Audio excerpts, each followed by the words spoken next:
So first question is just, what led you to Harold's? How did this come about?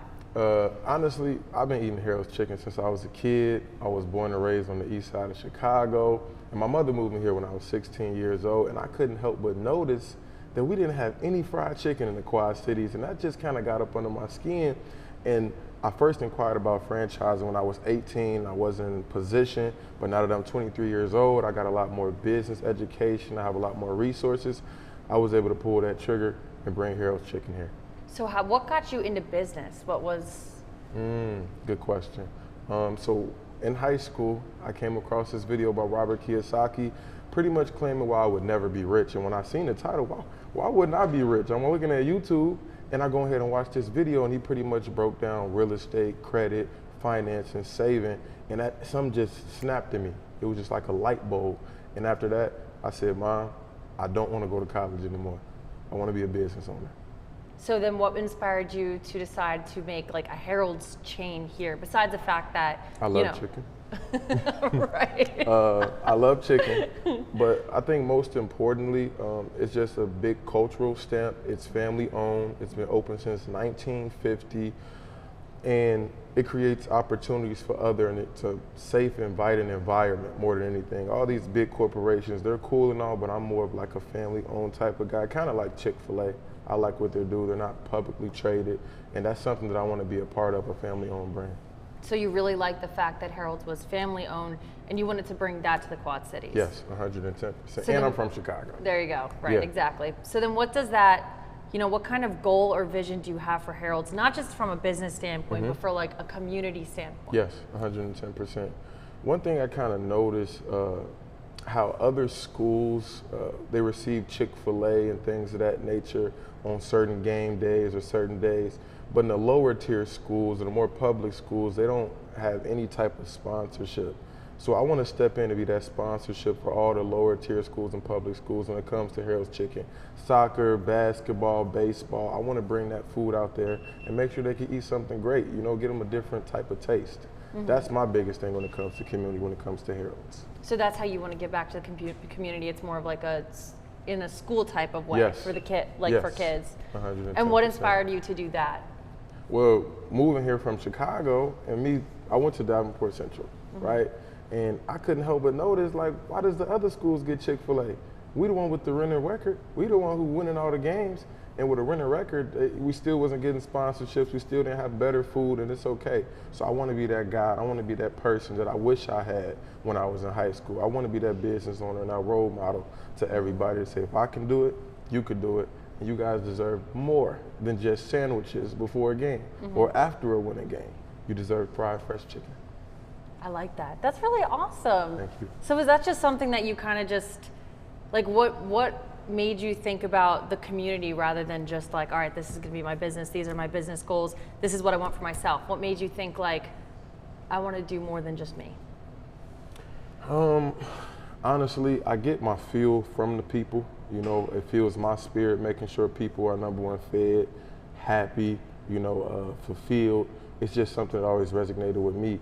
I reached my personal goals a long time ago as far as money, business, cars. I started to get unmotivated.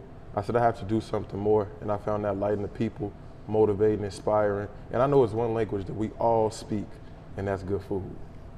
I agree with that. That is fantastic. But then also I wanted to talk a little bit about your TED Talks and your motivational speaking. So how does that also play a role in just this journey that you've been on? I noticed earlier in my career that I was good at speaking, and you got people that are good at communicating. My communication skills wasn't the best. So, I went to speaking school, and then after that, I got invited to be on a TED Talk, and that's how I know I was moving in the right direction. But after being on that TED Talk, it gave me more of that fuel to know that my words can touch the lives of people who are acting like they're deceased and acting like they can't operate anymore, act like they can't get up out of bed. When I seen that my words move people from a screen, I said I have to be the one to step up. I have to be the voice for people who feel like they don't have a voice. I have to be the man that needed to be this guy when I was younger, and that's just how I feel about it. So then how do you feel like that voice is going to be communicated through your business, through what you're doing right now? Using my voice not only opens doors for me, but it opens doors for others. I think that's really what it is, putting other people in position and making sure they have a way to provide for their family and just open any doors, because words do become flesh.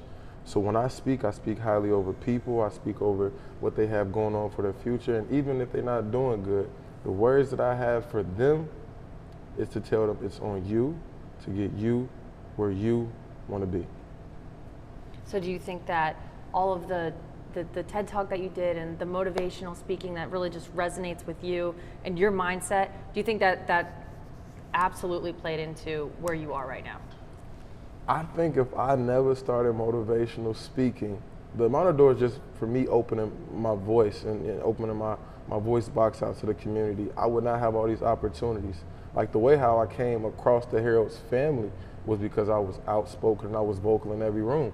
You know what I'm saying? Mm-hmm. So when I think back at it, I believe that my voice is the reason why I'm here.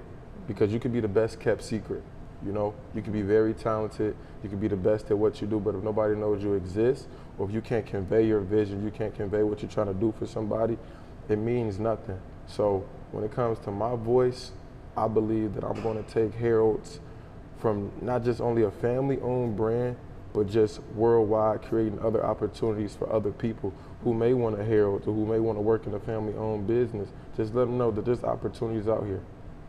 That's great. That's really fantastic, honestly. And then also, you know, as all of this is going on, how have you been able to, because I'm sure you've run into issues and problems, Yeah. how have you been able to stay positive, and how does that, you know, motivational side of yourself keep you positive? So talk a little bit about some of the troubles that you've run into and how you've gotten through them.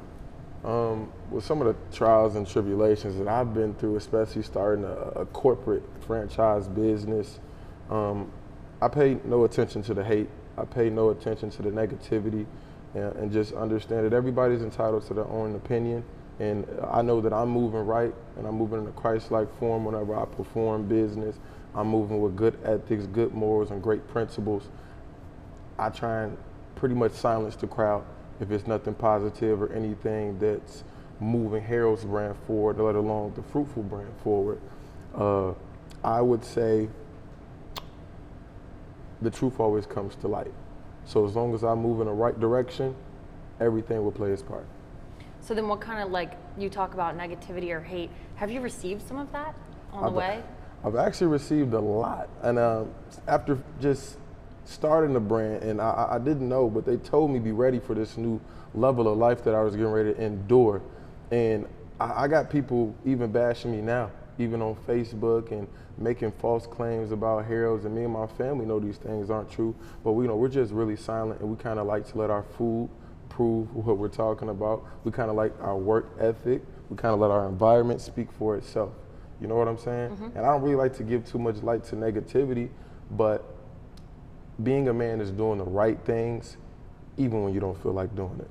So do you feel a sense of pressure with that kind of hate and kind of being, you know, I mean, you're only 23, right? That's what you said. So do you feel a sense of pressure being so young and opening a franchise business? I mean, yes, you've lived here for a long time, but just putting yourself out there like that, is there a lot of pressure that comes with this? I definitely believe it's a lot of pressure. Number one, I think there's been an increase of people asking me for things. You know what I'm saying? They think I have it all figured out, and looks can be deceiving. I'm just, at the end of the day, a young man starting a business. I'm no different than you. I work hard for my money.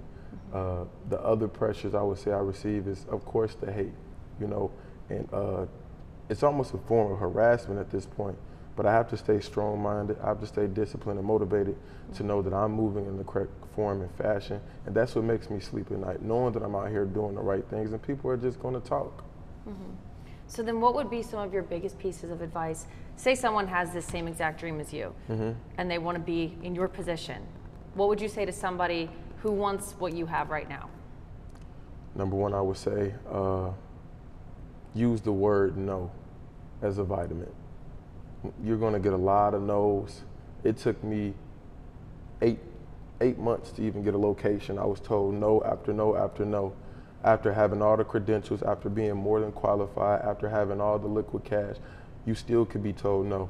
You have to understand you could do everything right in life and be more than qualified and you'll still get a no. And that doesn't mean you stop. You keep going. Number two, I would tell the motivation doesn't exist. I would tell the motivation is a drug. It's a high that you get that's temporarily there to make you want to do something. But once that goes out, I need discipline to kick in. If you have no discipline, you will not reach your goals. That's the 3 Ds I like to live by. Dedication, discipline, and determination. That's the only thing that's going to get you to the next level. Your character. What are you going to do when you get that word no? What are you going to do when things don't go your way? What are you going to do? That's the real person who's going to win. Wow. I feel like I'm in a TED Talk right now. Seriously. Yeah. This is really good advice. I'm Yeah. making my own mental notes. Seriously. This is great advice. Seriously. So when Harold's does open, and I'm sorry, when I think you said spring, right? You don't have an exact, We can't which announce. is okay. We can't announce the exact date yet. That's okay. But right now we're looking at spring. We're just fixing a couple more things, making sure everything is safe for everybody and inviting and comfortable when they come to Harold's Chicken. But when they come, you'll be the first to know. Awesome. And then, so did you guys hire like locally? Is everyone from the Quad City area? What is your staff kind of, are you guys fully staffed? Everything's done? We have over 300 applications, really over 700 applications, 300 more to go through. And my main goal is to go local, right? Provide local jobs. Even when it comes to contractors, I'm looking to pay local artists, local bartenders, anybody local, because that's what it's about, putting money back in the community. I believe a lot of people want to leave the smaller city and go to a bigger city, when I'm the total opposite. I came from Chicago. I want to bring something big to a smaller city, keep the cash flow going here. That's the only way we're going to grow in the Quad Cities. People have to understand that we just can't be going to high school and going to college and leaving. That's not how we grow. So I'm here to work with all local people. Wow, that's awesome. Yes. So then, once you guys do officially open, what's your end vision for all of this?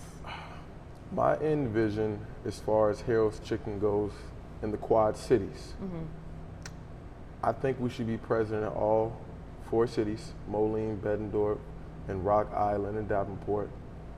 And this should be a household brand just in the entire Midwest. We don't have a location in Iowa yet, but I want to be the first to be that. So you're looking to, I mean, as far as for this region, you're looking to expand to all 4 cities here? All 4 cities, yes. Wow. Okay. I'm trying to think if I have any other questions. Do you think there's anything that I missed or haven't touched on yet that you want to throw in? Honestly, anything you think we missed? Let's talk more about the chicken itself. Oh yeah, I'm so worried about what got us here. Let's talk do about it. What kind of chicken do you have here? Talk That's about good. 110%. Yeah. Yeah. when they get a plate. Yeah. So when you come to Harold's Chicken, it's fresh chicken. Nothing is frozen. And I don't know if you heard yet, but we have this special thing called mild sauce in Chicago. Now, it's not a spicy sauce. It's not a sweet sauce. It's almost a taste that your taste buds can't describe. But I promise you, once you bite into it, it's going to caress and glaze your taste buds like no other. It's going to keep you running back. One bite, we got you. But this is the most crispy, fresh fried chicken that you ever had. And the sauce that the recipe has been in the family for 75 years. We've been open since 1950. This is something that you don't want to miss. This is making my mouth water. I wish you guys were open right now, honestly. I just can't wait. Every time I go to Chicago, I make sure I get a bag of that fresh Harold's chicken with extra fries, lemon pepper, and mild sauce, fried hard. That's the order that you gotta get. You So gotta do a food that's test. exactly what it is. You should come here and order. Yes, you should get a 4 to 6 piece, fried hard, extra lemon pepper, and pepper on the side. Okay, I'm taking notes. Yes. I'm taking notes right now. So then are you guys going to do like sides? Is it going to be just chicken? Is it going to be sandwiches? What else am I looking at on the menu? I'm giving you something special right now. Nobody knows this. This is going to be a Harold's Chicken that will be the first one to offer waffles and chicken, sweet potatoes and macaroni to give you that soulful vibe that we've been looking for. Instead of every Thanksgiving, you can have it every day here at Harold's Chicken Sports Bar. Nice. So that's something that's not offered No. at the other Harold's? No, Okay. it's just fries, chicken, and fish. That's Okay. all they have. Us, that's what's going to make us different and more homier. And what made you come to that conclusion that you wanted it to be more homey? Like what went into that? Yeah, so every location in Chicago, Illinois is usually an in and out location. There is no locations where you can actually sit down. So this is one of many locations that you can. We're located in Hollywood, Vegas, Atlanta, Phoenix, and I felt like, why don't we have that in the Midwest? I wanted to be the first to do that, but I'm like, what makes people sit down? Because fresh fried chicken is quick. You don't have to sit down very long.